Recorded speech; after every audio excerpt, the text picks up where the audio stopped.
Here are 10 little-known celebrity facts that sound too wild to be true, but absolutely are.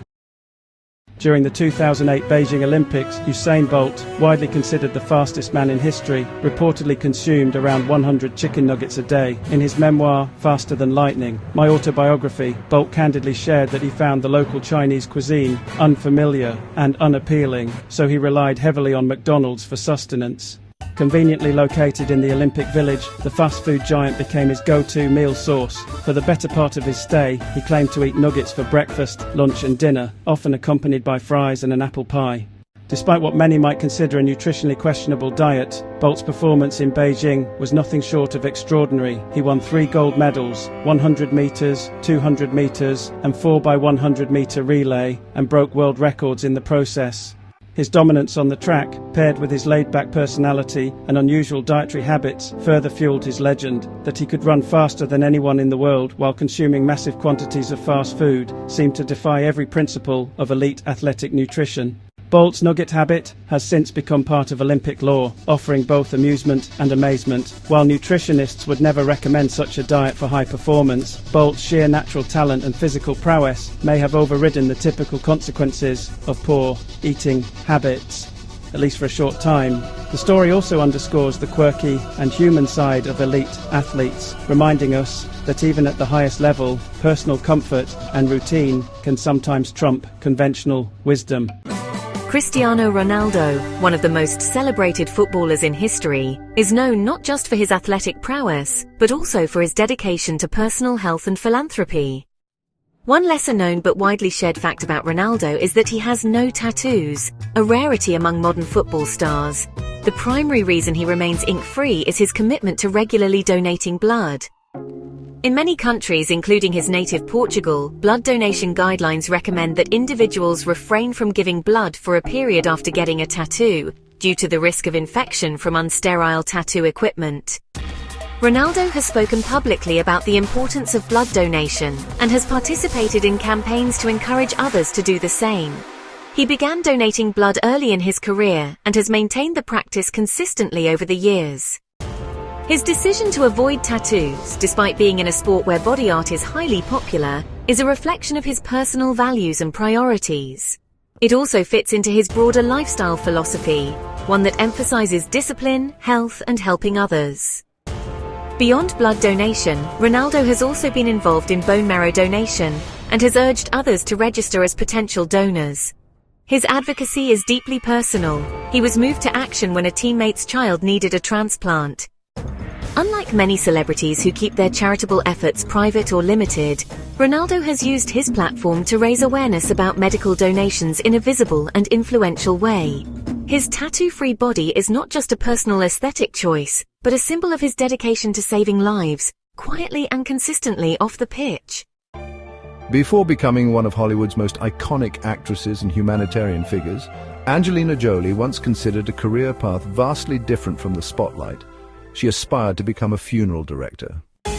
This unusual ambition came during a turbulent period in her adolescence, when she was grappling with emotional challenges and trying to find a sense of purpose. According to interviews she has given, Jolie's interest in the funeral industry was sparked by the death of her grandfather and her dissatisfaction with how his funeral was handled. She felt that people deserved more dignity and compassion in death than what she observed. Jolie's desire to enter the funeral business wasn't just a passing thought. It was something she explored seriously. She reportedly even took steps toward enrolling in embalming courses and studied what would be required to become a licensed funeral director. In her view, it was a way to help people through one of the most difficult moments in life by offering respectful and personalized services. Her mindset was grounded in the belief that death should be approached with care and sensitivity, not cold formality. Ultimately, Jolie's path veered toward acting, influenced by her family background. Her father is actor Jon Voight, and her natural talents in the field. Still, her early interest in funeral work offers a glimpse into her complex personality and the deep empathy that would later define her humanitarian work. It reflects a side of her that has always been drawn to serious, meaningful endeavors, even those that fall outside traditional expectations for celebrities. Though she never became a funeral director, The compassion that motivated her aspiration is evident in the causes she champions today. Vincent van Gogh, now celebrated as one of the greatest and most influential painters in Western art, lived a life marked by poverty, obscurity, and emotional struggle. During his lifetime, he only sold one painting, The Red Vineyard, which was purchased in 1890, just months before his death. The buyer was Anna Boch, a fellow artist and art collector associated with the Les Sex group in Belgium. The painting sold for 400 francs, a modest sum, and it remains the only confirmed sale Van Gogh made while he was alive. Despite producing over 2,000 artworks, including around 860 oil paintings, Van Gogh received very little recognition or financial success during his career. His expressive, bold style and emotionally charged themes were ahead of their time and often misunderstood by the public and critics alike. He struggled with mental health issues and lived largely dependent on the support of his younger brother, Theo van Gogh, who believed deeply in his talent and acted as his confidant, financier, and emotional anchor. Van Gogh's lack of commercial success was not due to a lack of productivity or passion. These works are now iconic and valued in the hundreds of millions, yet he died in relative anonymity in 1890 at the age of 37, believing himself a failure. It wasn't until after his death that Van Gogh's genius was widely recognized. Today, Van Gogh's legacy stands as a poignant testament to how revolutionary art is often misunderstood in its time, and how lasting impact can transcend immediate success. Steve Jobs, the visionary co-founder of Apple Inc., was known not only for his groundbreaking innovations, but also for his quirks and unconventional behavior. One of the most peculiar facts about him was his refusal to put license plates on his car. For years, Jobs drove a silver Mercedes-Benz SL 55 AMG that was consistently seen without a license plate, sparking rumors and speculation. It wasn't an act of rebellion against the law, but rather a clever exploitation of a legal loophole in California vehicle regulations. At the time, California law allowed a grace period of up to 6 months for new car owners to display a license plate. Jobs and his team reportedly discovered that by leasing a new car every 6 months, specifically the same model and color, he could continuously avoid ever having to attach plates. As long as the car was always technically new under the law, he didn't have to mount a license plate on it. This allowed him to maintain the sleek, minimalist look of his car, aligning with his personal and professional design ethos. The reasoning behind this unusual behavior has been debated. Some say Jobs was simply obsessed with aesthetics and symmetry, detesting the look of a license plate on his car. Others believe it reflected his desire for privacy and control, making it harder for people to track him. There's also the idea that it was a reflection of his personality, brilliant, exacting, and at times defiant of convention or bureaucracy. While the practice itself wasn't illegal, it was certainly unusual and reflective of Jobs' larger-than-life persona. His approach to everything, from product design to personal choices, often challenged norms and redefined expectations. Even something as mundane as a license plate became a small but telling example of how Jobs lived by his own rules, always looking for the elegant or unconventional solution, even outside the realm of technology. Katy Perry, known for her colourful personality and chart-topping pop hits, has long been an outspoken animal lover. One of the most beloved figures in her personal life was her cat, humorously and affectionately named Kitty Purry. The name is a playful spin on Perry's own, fitting her whimsical brand and sense of humour. Kitty Purry became a sort of unofficial mascot for Katy Perry in the early stages of her career, especially around the time she released her breakthrough album One of the Boys in 2008. Kitty Purry wasn't just a private pet, she became a small-scale pop culture figure among Perry's fan base. The cat frequently appeared in Katy's social media posts, music video cameos, and even in some promotional materials. Fans embraced Kitty Purry with enthusiasm, creating fan art, social media pages, and merchandise featuring the feline. At one point, Kitty even had her own blog and was included in Katy's tour content, further cementing her celebrity pet status. This playful integration of her pet into her public image mirrored Perry's broader approach to fame, engaging, quirky, and deeply connected to her fans. Kitty Purry symbolized the relatable, down-to-earth side of the pop star amid the glitter and glamour of her music career. She was not just a pet, but part of the narrative Perry built around her identity as both an artist and a person. Although Kitty Purry has since passed away, she left a notable paw print on Perry's legacy and in the hearts of fans. Katy even paid tribute to her cat in public posts, mourning her loss and celebrating the many years they shared. The affection for Kitty Purry endures among long-time fans, a testament to how a simple, personal detail can resonate deeply and become part of a pop star's unique story. At just 17 years old, LeBron James was thrust into the national spotlight when he appeared on the cover of Sports Illustrated in February 2002. The headline read, "The Chosen One," a bold proclamation that captured the enormous expectations already surrounding the high school junior from St. Vincent St. Mary High School in Akron, Ohio.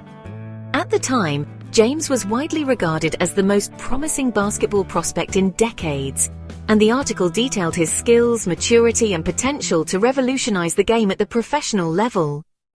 The cover appearance was extraordinary not only because of James's age, but because Sports Illustrated rarely gave such attention to high school athletes.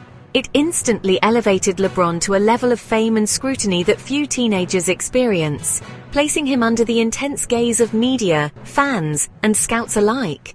The label "The Chosen One" was both a crown and a burden. He was expected to live up to a prophecy of greatness before he had even played a college or NBA game.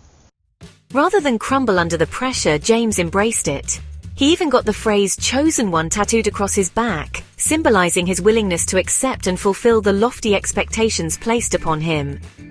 This early media attention marked the beginning of a professional journey that would eventually include multiple NBA championships, MVP awards, Olympic gold medals, and a legacy as one of the greatest basketball players in history.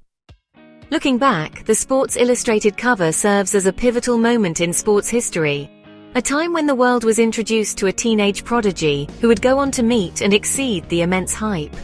LeBron James's career has been defined not just by his performance on the court, but by how he carried the weight of being the chosen one with extraordinary discipline, focus, and grace.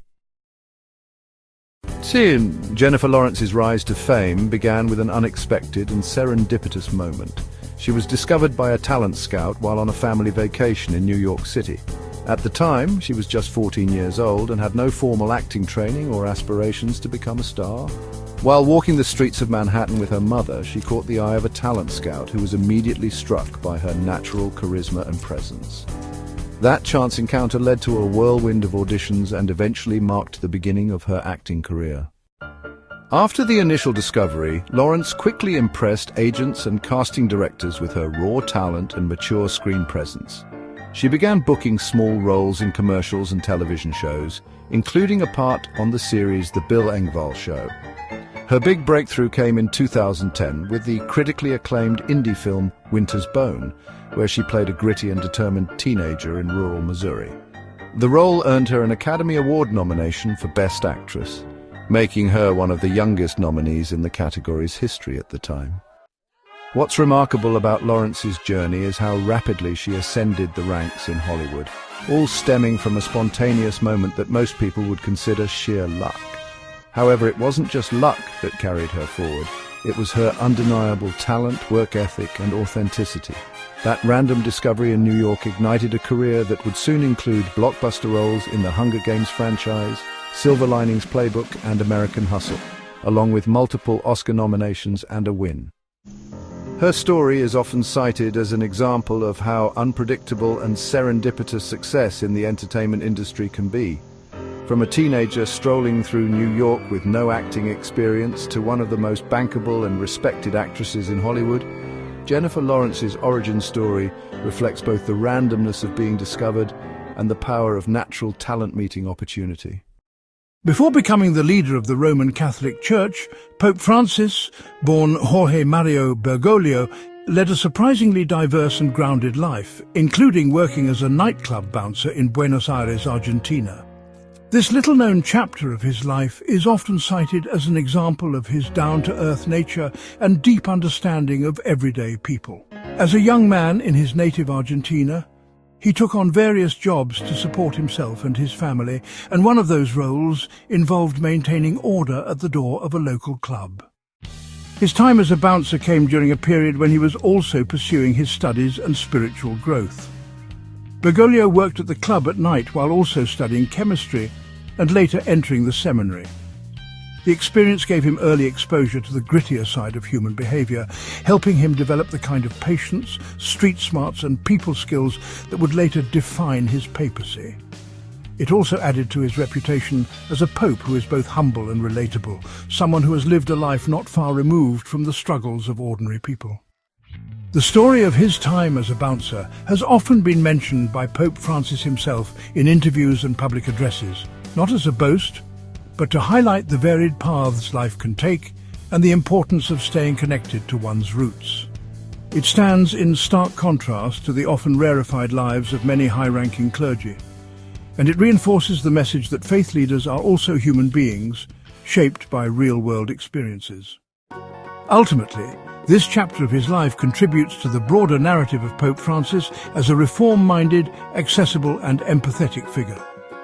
Whether it's washing the feet of prisoners or speaking candidly about economic injustice, his early experiences, including his unlikely role as a nightclub bouncer, have helped mould a papacy that is less about pomp and more about compassion, humility and connection.